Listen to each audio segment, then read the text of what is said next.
Okay, the last topic I want to look at today is taking square roots. So taking the square root of a number is actually an arithmetical operation. You might not have known that. It used to be standard to be taught in high school how to find a square root by pen and paper, but that probably went out 50 years ago at least. Okay, so let's have a look at finding the square root of 39. So I'm using this as an illustration of how to use a table. So here we've got a table of squares, the squares of the numbers from 1 through 7. So we can use a table two ways, right? One way is we can actually find the square of a number. So we just, on the left, look at the number we want to square, and we go over to the right column. We can also do the inverse process. We can take square roots. So we'd go to the right column and then pull back to the left column. And for numbers that don't appear in that column, we'll use linear interpolation. And that's kind of the standard way tables are used. So for example, let's find the square root of 39. 39 lies between 36 and 49. So the square root of 39 is between 6 and 7. 39 is 3 more than 36. And 49 is 13 more than 36. So our approximation is 6 3/13, which is fairly close to the actual value. It's off by a 0.014.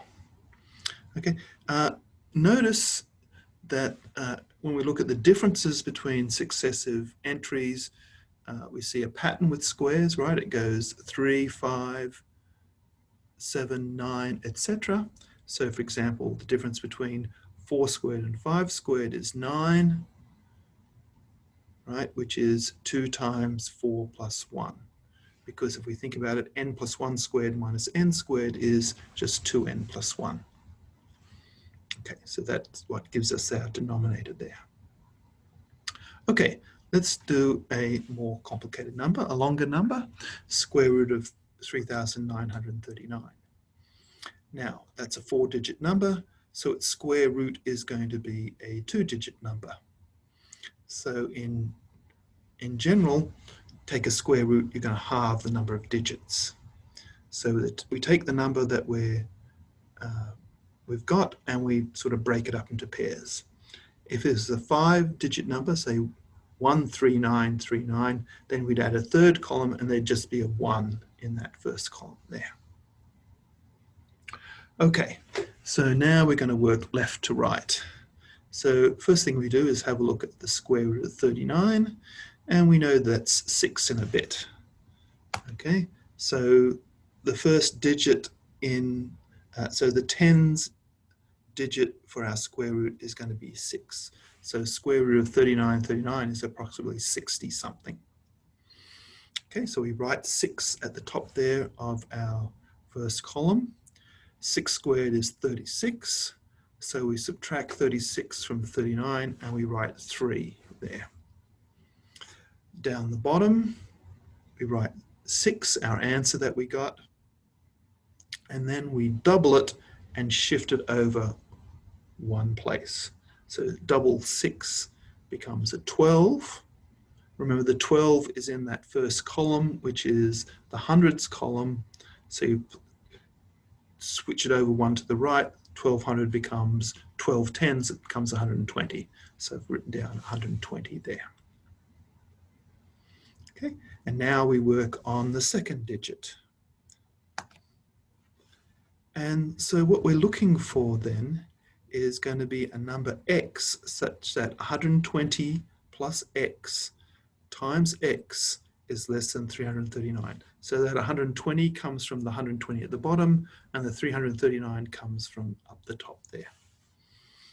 And we know that digit that works for us is 2. 120 plus 2 times 2 is 242. So I subtract 242 from 339 and I get 97. And that is kind of like my remainder.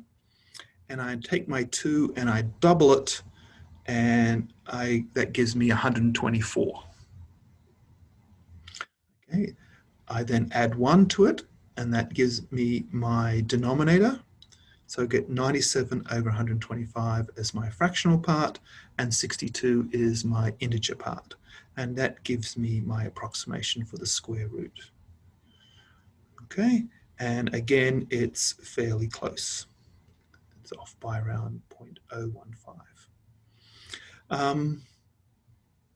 I think the fractional part is pretty self-evident, particularly the 125. So the thing that's interesting is, well, how do we find the 62 and the 97?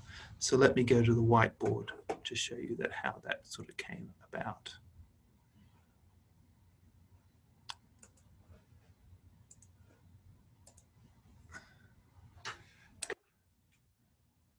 Okay, so remember we're trying to find 60 plus x squared equals 39. We're trying to find that second digit.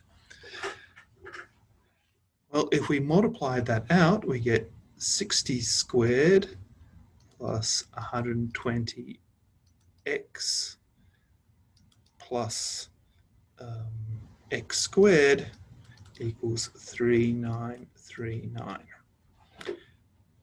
Okay, so remember we took the 6 squared to get 36, and we sort of took that away, so we're looking to solve 120x plus x squared equals 339, and now we see the 339 that we had before.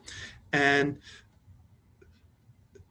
the way that people would do these computations, how they write polynomials, is they would write it as x.